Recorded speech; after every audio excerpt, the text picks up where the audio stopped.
बोलिए। जिस तरह से बिहार में रुझान दिख रहे हैं, चुनाव के नतीजे जो दिख रहे हैं, क्या उससे पहले से वाकिफ थे या ऐसा कुछ असामान्य लग रहा है?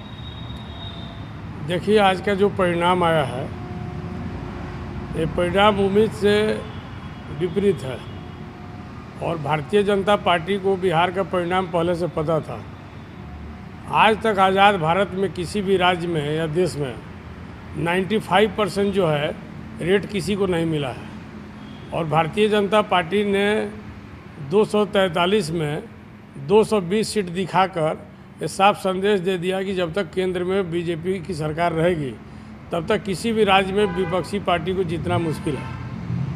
आपको पता है बिहार में एजेंडा पर चुनाव हुआ था, बेरोजगारी पर, पलायन पर, उद्योग धंधा पर, सुरक्षा पर, विधि व्यवस्था पर इतना बड़ा एजेंडा था।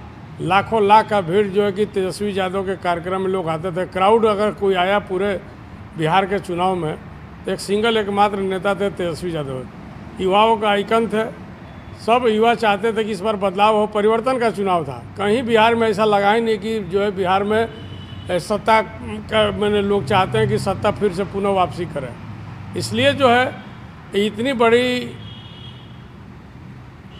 तमाचा है और इतना बड़ा एक संदेश दिया है भारतीय जनता पार्टी और चुनाव आयोग ने मिलकर, जो एक बहुत बड़ा समीक्षा का विषय है और देश के लिए चिंता का विषय है। जनता जरूर जीत गई लेकिन लोकतंत्र हार गया, ये मेरा मानना है। जब तेजस्वी यादव के रैली में इतनी जनसंख्या जब आ रही थी तो जनसंख्या ने इनको नकारा क्यों? हम कह रहे कि जनता ने स्वीकार किया, ईवीएम ने नकार दिया। आप मतलब कि आप दोष मान रहे हैं ईवीएम? और निश्चित तौर पर कहीं ना कहीं मशीन का खेल है, इससे इनकार नहीं किया जा सकता है। चूँकि हम 2 सीट, 4 सीट, 5, 10 सीट हार सकते हैं। ये आज का जो परिणाम आया है, सारा एग्जिट पोल को भी फेल किया और एग्जिट पोल को भी फेल किया। ये सबको फेल किया और ये साबित कर दिया कि मशीन का चुनाव है, ये जनमत का चुनाव नहीं है, ये लोकतंत्र का चुनाव नहीं है। अब आगे की रणनीति क्या होगी? अब रणनीति हमारे बिहार के शीर्ष नेता बैठकर समीक्षा करेंगे।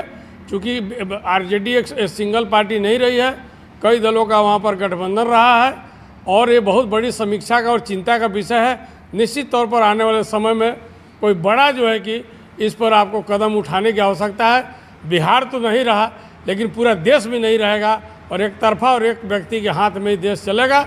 निश्चित तौर पर आने वाले समय में बहुत कारनामा, बहुत बड़ा षड्यंत्र करने का जो भारतीय जनता पार्टी खेल कर रही है और उस खेल को रोकने में अगर बिहार जैसा राज्य अगर नहीं खड़ा होगा तो निश्चित तौर पर पूरा देश सो जाएगा, ये मेरा मानना है।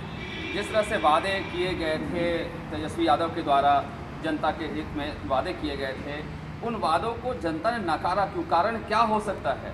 जैसे आपने कहा ईवीएम को ही दोषी मान रहे हैं कि कुछ और कारण हो सकता है? देखिए, बहुत से कारण हो सकते हैं, लेकिन जनता ने हमको वोट किया है लेकिन हमको डब्बा में वोट नहीं मिला।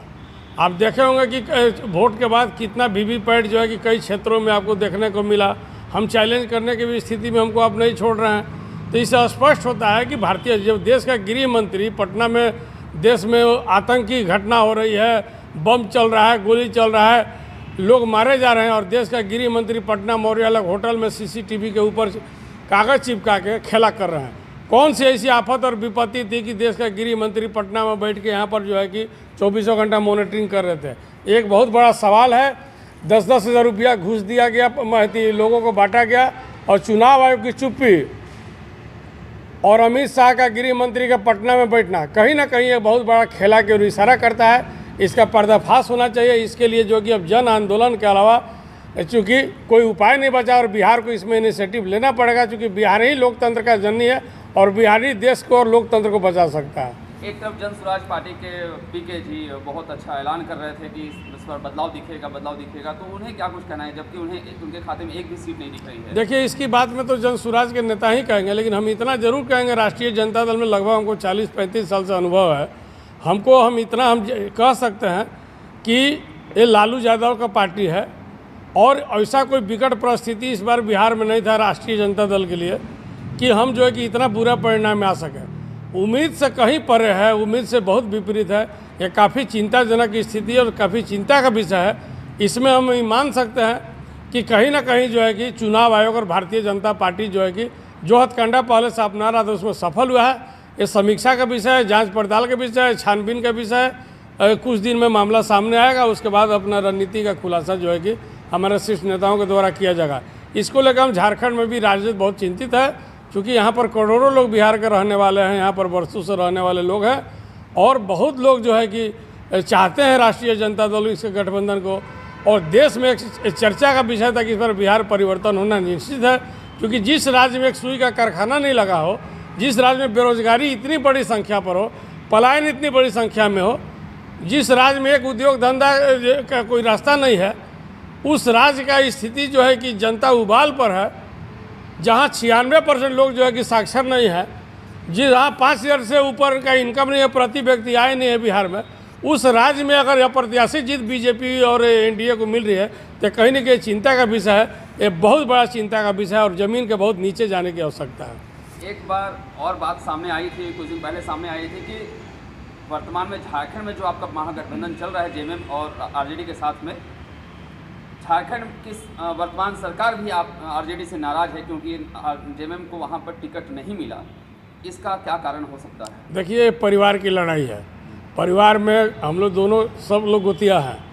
बहुत सा चीज़ खाने के लिए भी लोग रूठ जाते हैं, अच्छा कपड़ा के लिए भी रूठ जाते हैं, अच्छे गाड़ी के लिए भी रूठ जाते हैं, अच्छे साधन के लिए भी रूठ जाते हैं। तो ये परिवार में रूठना मनाना चलते रहता है। ये हम लोग का परिवार का गोतिया का मामला है।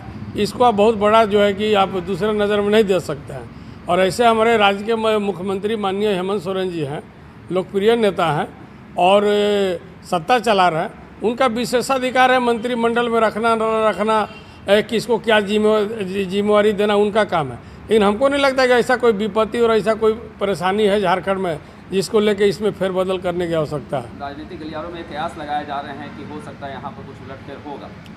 अब जैसा होगा देखा जाएगा। राष्ट्रीय जनता दल अपने पैर से अति पहचान बनाई है, अपने संघर्ष से पहचान बनाई है, और झारखंड में राष्ट्रीय जनता दल को माइनस करके, अंडर एस्टिमेट करके कोई व्यक्ति नहीं चल सकता। ये गलतफहमी में किसी को नहीं रहना चाहिए।